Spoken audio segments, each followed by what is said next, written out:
Welcome to the Luke Coutinho Show, where we can learn to reimagine our lifestyle. Sister Shivani, thank you so much for your time again. It's a pleasure to start my morning and start my day with you today. So thank you for being with us on this new amazing show. I'm just calling it something simple. We have medicine and then we have beyond medicine. So while we respect medicine, it can save lives. We need it when used the right way. What do we have beyond medicine that we're forgetting as individuals today, like the power of prayer, the power of faith, the deep understanding of karma, like you beautifully explained it to us, the importance of healthy food, movement, sleep, how we treat people around us and ourselves. I believe and I see all of this as beyond medicine. So we're trying to integrate this and we're trying to awaken our souls. So to a new journey. Like right now, I believe I can start a new journey as well with understanding and more knowledge, because I think as human beings, we tend to think we know it all at some point, or we think we can figure out every single problem. But all I see every day is struggle, people trying to control things and people that are out of their control. So thank you for being with us, sister. And my question for you today is, we think we're awake as humans, but most of us are still sleeping. We're barely scratching the surface of how we can make a change in our life, how we can, awaken and start living our best life spiritually and in the present moment. There are many people who are stuck in ego, stuck in anxiety, stuck in bitterness, resentment. So, Sister Shivani, I would love for you to speak to us today that I want to start a new journey. There could be so many people in the world that want to awaken and start this beautiful journey. It's never too late. We're never too old for that. So I would love for you to guide us on that, sister. Spiritually, fundamental, the root. And of course, then there are a lot of steps on which we begin a new way of thinking. But so we say it's awakening to a new way of thinking. But before that, it is awakening to a new way of being, which means the consciousness.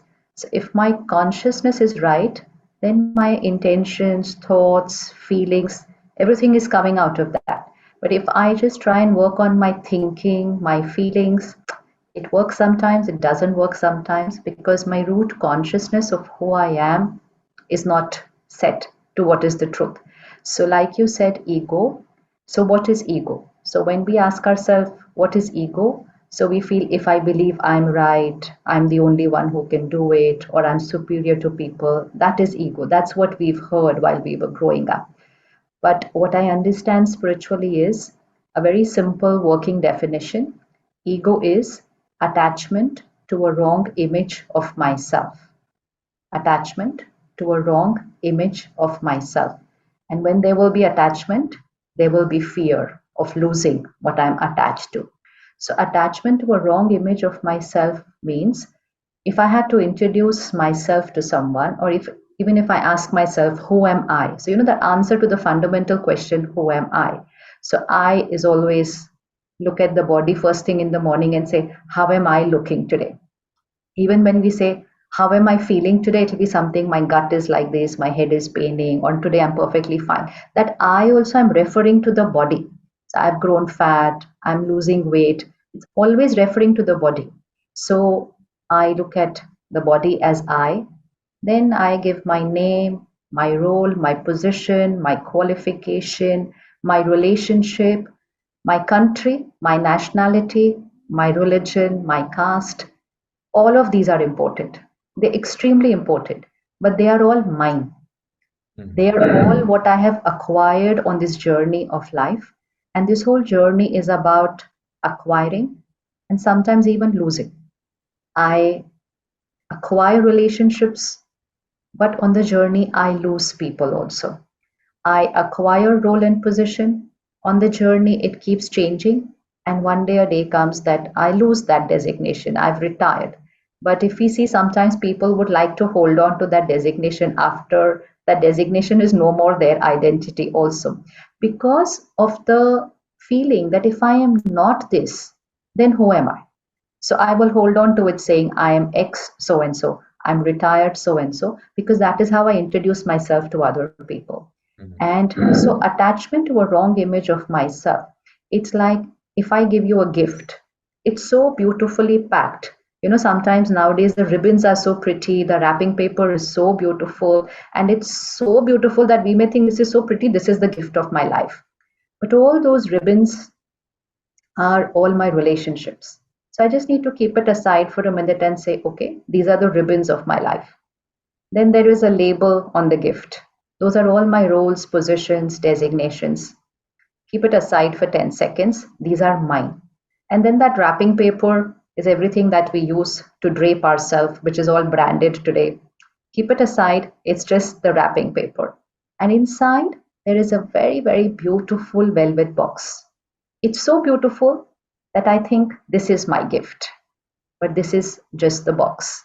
And so that box is this body. This is this body, which I'm living my entire life thinking this is who I am.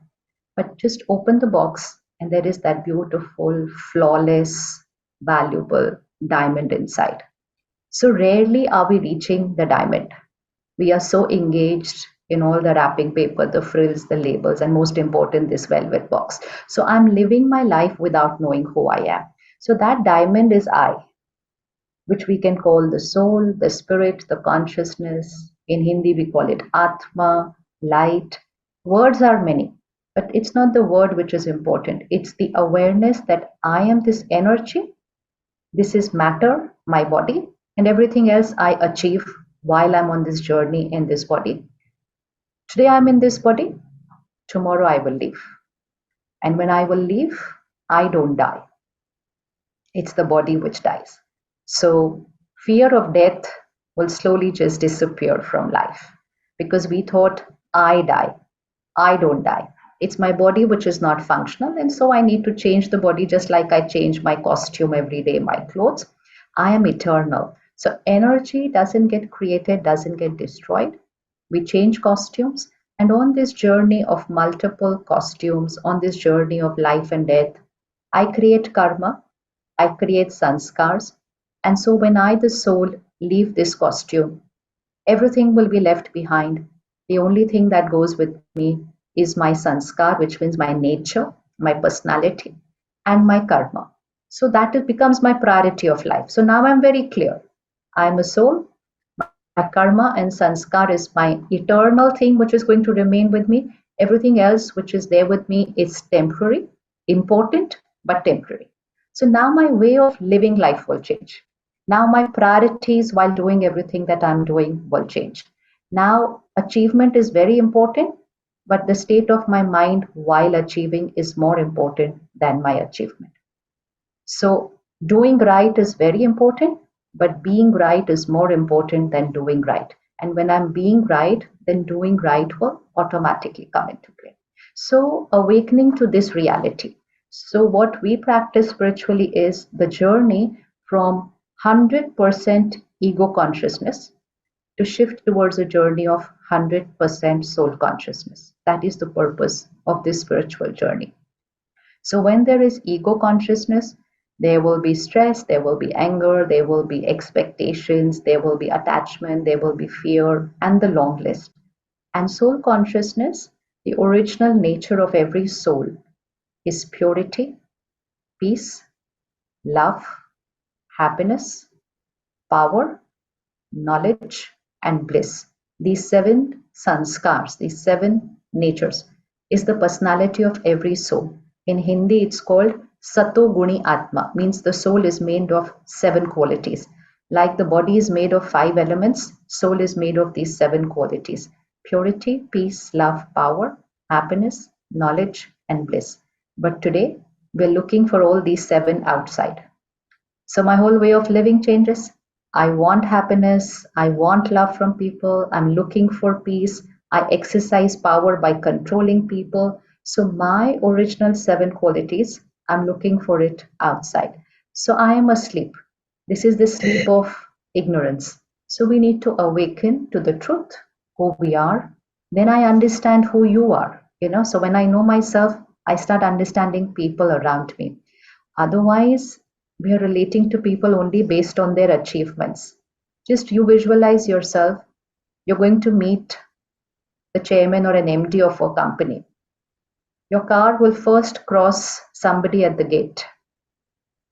Then you will enter, there is a receptionist at the desk. Then you will meet the manager of that company. And then you will meet the chairman. 4 minutes, we cross 4 people, but our behavior changes 4 times because we are interacting with the role, with the position. So the brother at the security gate, we probably don't even look or acknowledge his presence. The sister at the reception will give a little smile and say good morning. But by the time we reach the top floor, we will be like this. So at the security gate, we are like this. And by the time we reach the top floor, we are like this. So either I'm above someone or I'm below someone. Either I'm superior to someone or I'm inferior to someone. I changed 4 times just because I was a role talking to another role. And soul consciousness means respect everyone equally, regard for the position, but respect will not change 4 times. So the whole way of interacting, relationships, everything changes. Even the way we treat the body changes. It all changes completely just by remaining in the awareness, who am I? And that's why for thousands of years, philosophers have said, if you know the answer of who am I, life will change. So, sister, that's beautiful. I love the example of the 4 roles that you cross. So, with this awareness, now, a lot of people will say, okay, I'm going to start to become aware of this. And with the awareness, does this mean our thoughts will change? And because our thoughts change, now our behavior will change. So it's mainly Everything will change. consciousness. Everything will change. And so when you use the word consciousness, sister, there is also a word mindfulness.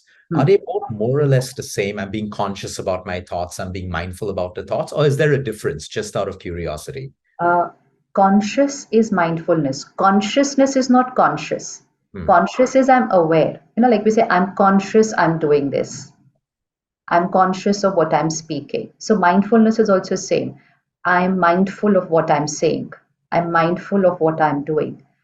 When we use the word mindfulness today, when we say meditation, mindfulness, so mindfulness means I'm mindful of what I'm thinking. Like we say to each other, be mindful. What are you saying to them? So now it teaches us be mindful of what you're thinking, because if you create the right thoughts, you won't have to take care of your words and behavior. We were taught to be careful of what we speak. We were taught to take care of how we behave. We were not taught to take care of how we think, because we thought nobody's going to come to know what I'm thinking here. So even today, we are perfect often in our words and behavior. But I have mastered the art of thinking and speaking differently. So I can be polite to you. I can be politically correct. I could be in the perfect behavior. And yet my thoughts could be critical, judgmental, hurt, pain, expectations, and nobody outside would come to know. Nobody outside. And that's where our karma goes a little incorrect, because we thought karma meant word and behavior. And so I will say, oh yes, I met Luke. I spoke perfect. I behaved perfect.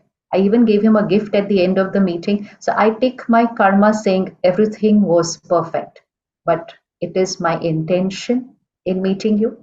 What were my thoughts about you?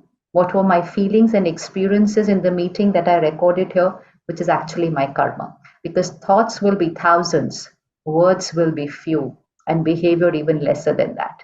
So to take care of the thoughts. And so when the consciousness is right, so consciousness means like an operating system. Which operating system are you? Are you on Windows or are you on Mac? So the basic operating system takes care of everything that I'm using on that system then. So a particular software will work only in a particular manner because I'm working on Windows or I'm working on Mac. So if I'm working through ego consciousness, my way of behaving will be, I am so and so. So you need to be this way to be. This is the image I have created about myself, whether it's a role position, whether it's a relationship. I am a parent. So this is how a child should behave with me. Or I am a spouse, and this is how my husband or wife should behave. So all our expectations are coming through the consciousness of I am a role, I am a relationship. All our differences today are coming in the name of I am a different religion, you are a different religion. So we are different. And the minute we said different, we went into comparison, we went into who's more or less, and the whole list was that. But when the consciousness is I'm a soul and you are a soul. Equal, equal.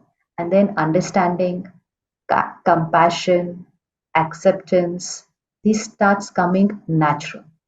It's a journey, of course. It's not a black and white that today I am ego and tomorrow I am soul. It's a very long journey of shifting. But once I understand, my way of thinking, seeing, behaving, living with people starts changing. So it's the operating system of my life. Got it, sister. Thank you for that. Sister, what's the most beautiful, valuable gift that you've ever received in life? There could be many gifts, but when you think about it, what's the most beautiful, valuable gift that you've ever received? Uh, Now priority is obviously not in terms of what you achieve or receive in terms of anything physical, but I think the most beautiful gift was when I was getting used as an instrument to be able to share and first learn in the process. So that is the biggest gift, that to be able to learn these truths of life, which I've lived so many years without even knowing the basics of it. So that's the biggest gift, because that changes after that, life becomes a gift. After you get the right understanding, life itself is a gift. And then obviously you get to share that gift with everybody. So I think understanding the truth and receiving that wisdom, and to be able to then implement and then share, nothing more precious than that. Sister Shivani, so to put everything into a nutshell, uh, we want to start a journey right now. Okay, what are the top three things based on everything that you said? Three to-do list items that we can make right now consciously to begin our journey today, not tomorrow, but today. Shift from I want happiness, I want love, I want peace. These three lines are actually becoming the cause of most of our problems in our life, because we are looking for them outside. Energy is something that I have to create. So if I today, let's experiment that whatever may be the situation, situations are not always our way, but I will remain in the awareness. I will cross this scene with peace, which means I will cross this scene with calm and stability. And when I cross it with that calm and stability, I have experienced peace. Peace was not going to come to me from outside. Peace was not going to come because the scene was perfect, but peace will be the energy I create while responding to that scene. Happiness is not going to come from what I buy. That is only a physical comfort that I am able to buy. But happiness is when my mind does not go through its ups and downs and through its turbulences while being in situations and while being in relationships. So if I just remember this today, and third most important, I want love from people. And the person who I'm standing before and thinking that I want love in this relationship, I need to remember they also want. So both of us are standing like this. I want. And then sometimes they take a decision to not live with each other and say we will separate. And what's the reason? The reason is I'm not getting anything in this relationship. So they both have gone to get. So don't go into any relationship. Any relationship, you don't go to get. Go into the relationship to give. But I'll be able to remember that I have to give. When I remember I am love, it's my nature, it's my personality, and I radiate that as acceptance, empathy, compassion, respect. I do that, not I want. So I want will always keep me like this. This Mhm. is not our personality. This is our personality to be a giver. Everything in nature is giving. Everything in nature is giving. Whether it's the five elements of nature, everything is giving. Human nature is also to be a giver. And when we shift from our original nature of giving, that is when a lot of things start shifting. And that's what also creates the shift in the body. If I shift towards being a giver, my body also will start shifting towards health. Thank you so much, sister. This has been so amazing to start our journey towards the awakening of our souls for this, beautiful life that we have ahead of us. Thank you so much. Shanti. Stay tuned for more.